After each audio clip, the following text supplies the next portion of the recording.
So I've been on YouTube for, well over a dozen years making woodworking videos. And before that, I was the consummate hobbyist for, better part of a decade. I even did a little side hustle selling stuff at shows on the side. And all that pre-YouTube time, I was a consummate consumer of woodworking content. We're talking magazine subscriptions, buying books out the wazoo, joining clubs, VHS tapes, DVD tapes, that kind of stuff, going to symposiums, going to talks, all that kind of stuff. I just consumed everything in this hand tool woodworking realm, which was what my main focus was. And let me tell you, I drank the Kool-Aide. I drank deep of the Kool-Aide. I took all those opinions of people telling me, you have to have this to be able to do that. And I worked hard, saved my money, and bought a lot of tools that I just don't use. So here today, I'm gonna piss off a lot of people out there. And we're gonna be talking about 5 hand tools that you just don't need.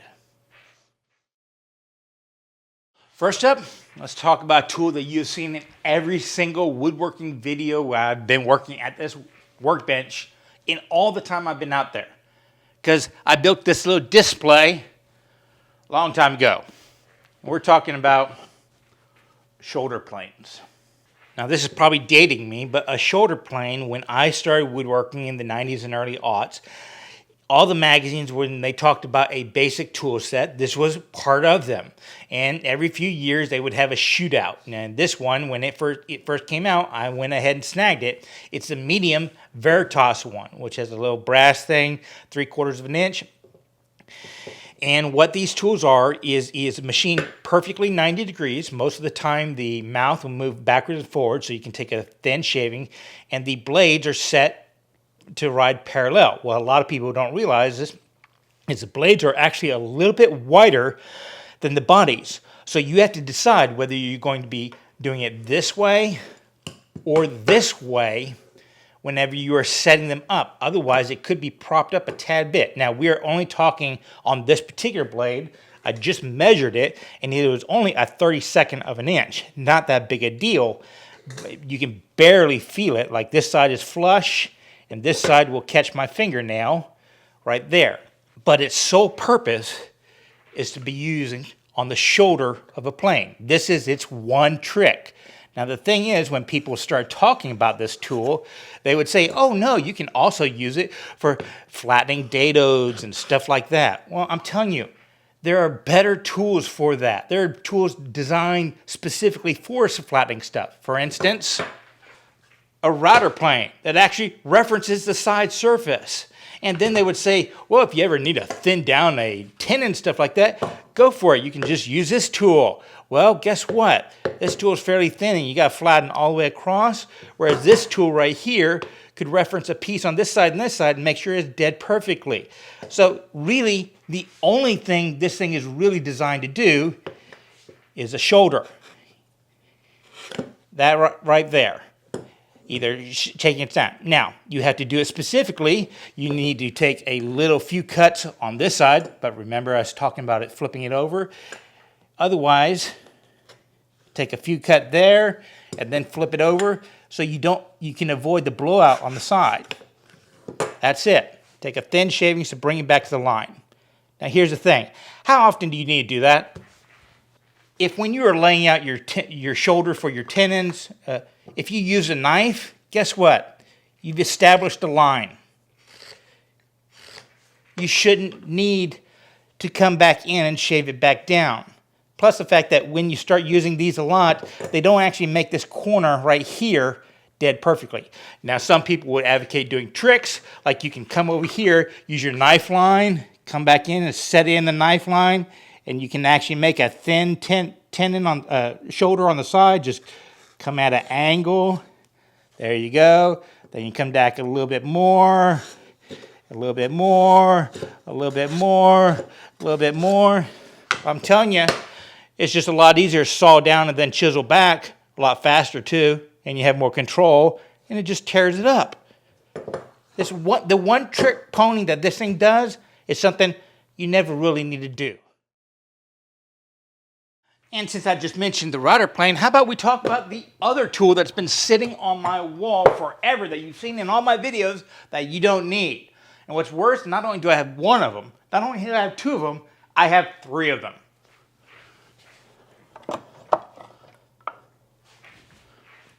Small router planes. These used to be a necessity in every basic tool, woodworker's toolkit. You would use them for, setting the depths on hinges and small stuff on the sides of boards. They were just very easy to control, right?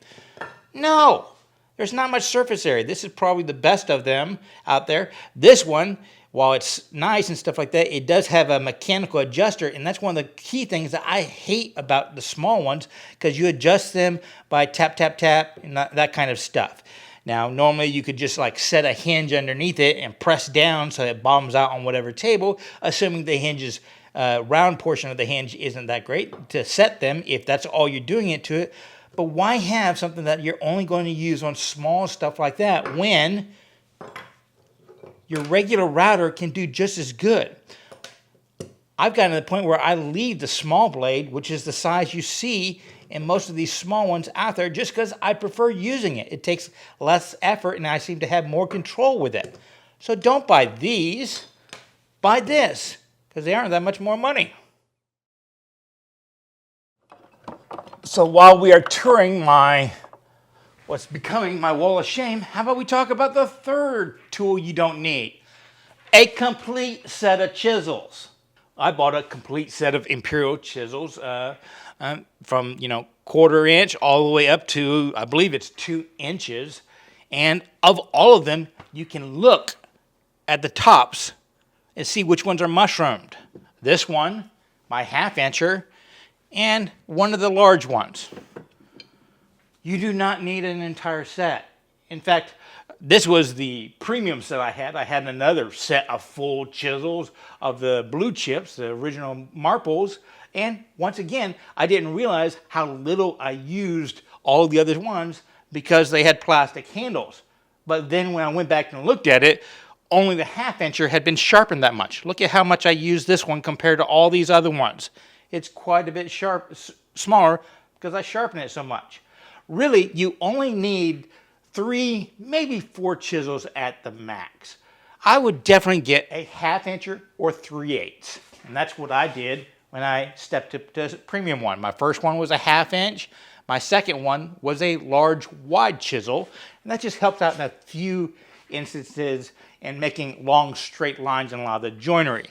And in fact, in my last video, I used the big 2 inchers to create the knife wall. And then you'll need a 1/4 incher. My opinion of that one is because we work with a lot of 3/4 inch boards, and a lot of the joinery you use 1/3 of that board, which is a 1/4 inch. So with a 1/4 incher, either a 1/2 or 3/8, your opinion, and one wide one, you're all set for a lifetime of woodworking. At least the kind of stuff you've seen me make. And don't get me started on butt chisels. Buying these just makes you the butt of a joke. They made some money off of you. There's no real advantage of having a butt chisel versus a regular chisel. You can always choke up. Next up is something you probably have never seen on this channel. Drawboard pins. Now real quickly, drawboarding is where you cut a tenon and you made it to a mortise by driving a peg through it. But you drive a peg through it a very specific way. So I would make the tenon, I would cut the mortise, and I would dry fit them, and I would have a hole drilled in the mortise. And it would come in, I would take a drill bit, and I would come in here, and I would mark where I would want that hole to be on the tenon. And then I would come over here, and I would drill a hole closer to the cylinder wall, the shoulder, than the tenon. That way, when I drove a peg through, it would have to bend down. The wood would actually have to flex in order to get in that hole, and it would push the tenon shoulder up against the wall, and then it would drive through. And it's a mechanical lock for the mortise and tenon that you're just not going to be able to separate unless you drill out that peg with a huge hole and basically destroy the joint.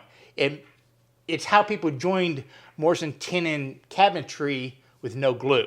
So where the draw pin came into effect was in dry assembly. And when doing that dry assembly, you would kind of actually waller out the holes a little bit to allow for the peg to go through a little bit. So we would take our peg, and we would chop off the corners a little bit to make it a little bit spiky. We would drive that in, and we would hope that this corner would kind of ramp in and kind of weave its way through, and then would ramp back up, and it would force this tenon up into the shoulder. These tapers, these drawboards were slightly tapered to help round over those corners. Now, in my woodworking career, I built 16 workbenches like this. Really thick tops, really thick legs. All of them are drawboard together. There's no glue on these except for the laminate and top. And trust me, you are not going to get these to come apart without actually sawing them apart. I've loaded this particular one into the back of my pickup truck, leaning on the side, so there's no rocking. It's not coming apart. You want to know how many of those 16 workbenches I actually use these drawboards? The first one, and I got frustrated. The thing is, you don't really pre-assemble that much in things. Actually, finding the center point in order to figure out where to put the hole on the tenon is your pre-assembly. You don't need to keep doing that. You're not going to take apart and put it back together 3 or 4 times. Just slam it together and be done with it. And look at these pegs. Other than a giant table or timber construction, the kinds of stuff you see me building, wall cabinets, small tables, that kind of stuff, you're not going to use a drawboard peg this big. And anything smaller wouldn't serve the purpose. So why have them at all? Now the last tool I'm going to show you is probably going to piss off the most people. And I do encourage you to, in the comments, tell me what I got wrong in this selection. Be polite, please. But, if you believe that these tools are essential, inform people why. Because I don't think the jointer plane is essential. In fact, I had to go into back storage to pull mine out. I just don't use it. Here's the thing. A jointer plane is, designed to flatten long pieces and stuff like that. And the general rule of thumb is, 3 times the length of the plane is what will flatten it. Well, if you're making small stuff like boxes and all that kind of stuff, well, frankly, a block plane 3 times its length, what is that? How big a box are you making? How big a cabinet are you making? Hence, most of my flattening I do with my jack plane. I know it has a flat sole because I bought this particular one because it is fairly accurate. And if you take a very thin shaving, you can accomplish 3 times this length for that. I'm not building tables. I'm not building doors or anything like that very often where I need mating surfaces that long. Granted, this workbench I'm doing that, I used this stuff on the first 2 of them, and then I bought a jointer and a thicknesser to make my life easier. But that might be the last time I really use this when I needed to use it. I can't justify the expense. Even the vintage ones that are in decent condition are going for nowadays for the amount of time I use it. There are other ways of doing that kind of work, even if it is with a smaller plane and you just kind of easing into it, taking off the high spots after you made it.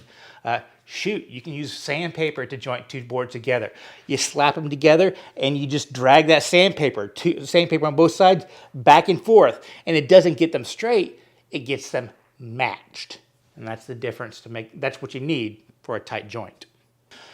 So there we go. 5 hand tools that I have accrued through my years of absorbing content that people have convinced me that I had to have in order to woodwork, which caused me to pull out cash from my pocket and give to them. Hopefully y'all picked up a few ideas here that there are many times alternative ways to accomplish stuff and you don't have to get a specialized tool for some things. And you can be better off just saving your money or buying something more functional. And always remember, that's worth the effort to learn, create, though I didn't create anything here, I just destroyed people's opinion of me. And share that with others. Be safe, have fun.